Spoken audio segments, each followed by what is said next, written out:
Hey beauties, welcome back to my channel. I'm Devina Janae, and today I'll be discussing my third week of taking Metformin for PCOS. Before we get started in today's video, I just want to make sure you guys are subscribed and you hit the notification bell so you are notified when I upload videos. I have a schedule I'm trying to work out, so just stay tuned to that. But for now, just make sure you subscribe and hit the notification bell so you know when I'm posting, as well as like this video and comment below. And let me know your experiences with taking Metformin or any questions you may have if you're about to start, as well as follow me on Twitter and Instagram. I do a lot more updating on Instagram when it comes to like my day-to-day, like what I'm eating and stuff like that, because this is also like a weight loss journey as well. So make sure you follow me on Twitter and Instagram. And also, if you don't feel comfortable asking questions below, you can DM me on Instagram and I'll make sure that I will get back to you. My links to Twitter and Instagram will be below in the description bar, and I will have my handle somewhere up here on the screen. So yeah, make sure you do all those things and subscribe. Alright, so let's get started. Week 3 was a lot different than the first 2 weeks. The first 2 weeks, I just was running back and forth to the bathroom all day because I would take the medicine usually in the morning or mid-afternoon. But I discussed in my last video, I'll have it linked in the cards, that I decided to take the Metformin in the evening when I eat my last meal. So I was expecting that my stomach wouldn't hurt as much, or I won't be running back and forth to the bathroom as much, and I'm just going to go through this day by day this time around instead of breezing through, because it was a bit different. So I have on Sunday, the 23rd of August, that's when I started week 3. I started noticing acne on my shoulders, breasts, chin, and forehead. So I guess that was from 2 weeks of taking the medicine that I started noticing that. So yeah, I started getting a little bit of acne or small bumps on my chin, on my chest, like right in this area, right above my breast, a little bit on my shoulders. And I was like, I don't know what that's about. I don't know if that was hormones shifting. I don't know what that's about, but I did notice that. The day after that, Monday, I didn't have really any symptoms, and the diarrhea has subsided a bit. So when I took it in the evening, I may have went to the bathroom an hour or two after, but by the time I was ready to like rest for the night, I was okay. I can say, I will reiterate that your diet has a lot to do with how the medicine reacts to your stomach. So if you're eating a cleaner diet, like less dairy and no greasy or fast foods, then you will I felt a bit better when I made sure I changed my diet up. But yeah, I didn't notice as much diarrhea, not nearly as much when I took it in the evening as opposed throughout the day. So I don't know what that's about, but that was interesting. However, on Tuesday the 25th, I took the medicine at 7:20 p.m. But that morning, I woke up around 6 a.m. with stomach cramps and diarrhea. I felt really swollen. I'm looking at my iPad, sorry. But I felt really swollen around my ovaries. And after I went back to the bathroom, it felt better. That night, I took the pill. And then around 2 to 3 hours after taking the pill, I did get diarrhea. And around that night, more intense cramping around 11:30 p.m. Stomach felt swollen again. So these are my little notes that I have. So yeah, I can say I don't know if it had anything with me starting to take the medicine later in the evening, because on week 2, like the last few days, I did start taking it in the evening. So I don't know if that had anything to attribute to me feeling a little bit more swollen. Not sure, but either way, that's what I started experiencing. The next morning, I woke up feeling swollen in my lower back and cramps in my lower stomach. And then later that day, I felt like that for the majority of the day. And then later that day, when I took the pill, I took ibuprofen around 6:50. So I took the pill at 6:15 that evening, and around 6:50 I took some ibuprofen 600 milligram to ease some of that discomfort that I was feeling. Then the next day I took, oh wow, okay, so Thursday I took 400 milligrams of ibuprofen at 1:40 a.m. I had cramping and nausea around 11, and then I took the ibuprofen. So the same feelings that I was experiencing for the last 3 days were amplifying. I was feeling them more. I don't even know how to describe it. I guess it would be similar to feeling like I was having a cycle, maybe. But I'm trying to think. Yes. So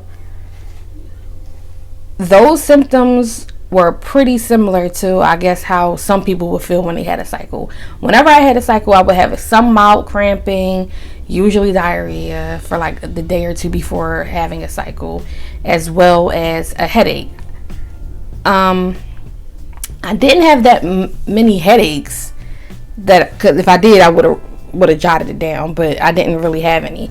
So this week was definitely reminiscent to having a cycle, so much so that I thought that I was preparing myself that I was going to have one. So I had a staycation coming up. I was like telling my boyfriend, like, hey, I may have my cycle, we may have to reschedule, because I really I didn't know how bad it was going to be when the period started. I wasn't too sure how bad it was going to get. So I'm like, I want to feel comfortable. I want to be in my home, in my bed. But either way, we still ended up going. So this week 3, was definitely the week that I thought that I was going to experience a cycle. However, I did not. So as we went on throughout the week, pretty much the same symptoms I was having pretty much every day. The cramping, back pain, nausea. I would take ibuprofen once a day.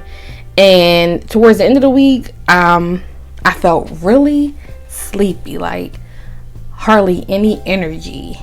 And I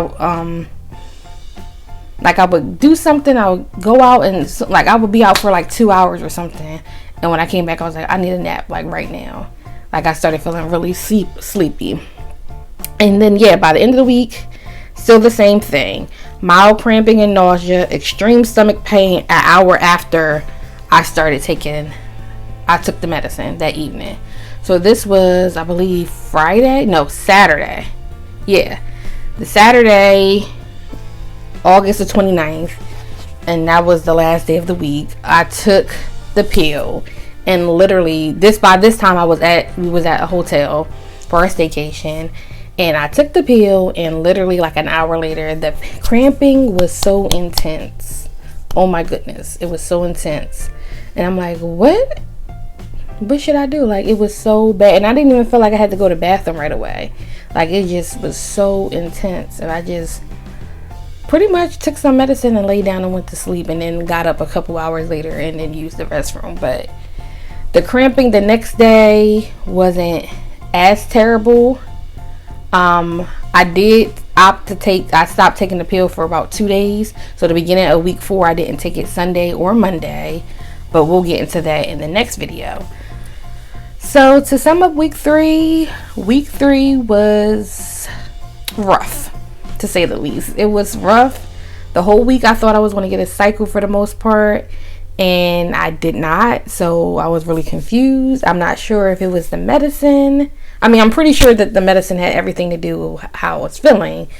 But I'm interested to see in week 4, am I actually going to get a cycle, because the way I felt during week 3 was terrible. Even so much that I didn't even want to go on my staycation, and I did end up not taking the pill for my last day, or the Sunday and Monday beginning of week 4. So I'm in week 4 now. Not taking the pill for those 2 days definitely did help, but I'm interested to see if this week or later this week am I going to get my cycle. So week 3 was tons of symptoms, or more severe symptoms, and I hope that week 4 won't be this way. I'm really hoping that week 4 won't be this way. Because that was really rough. Yeah, it was rough. It was rough. That nausea and the cramping and that swollen feeling, like literally, like I felt like if I pushed on like the area where my ovaries are, like it hurt so bad. It even hurt to like lay on it. Like I would pop up out of bed, like, oh my goodness. And then as soon as I went to the bathroom, it was some relief, but I definitely needed the ibuprofen. So ladies, I suggest you get you some ibuprofen or acetaminophen or whatever medication you like to take when you have cramps or PMS. I suggest you get them and have that on deck, because I wasn't expecting week 3 to be that way, but it was. So now I'm prepared just in case it may happen in the coming weeks. So yeah, that's all I have for week 3. I will see you guys next week for a week 4 update. Make sure that you like this video, you comment below, and you subscribe. Also follow me on Instagram and Twitter.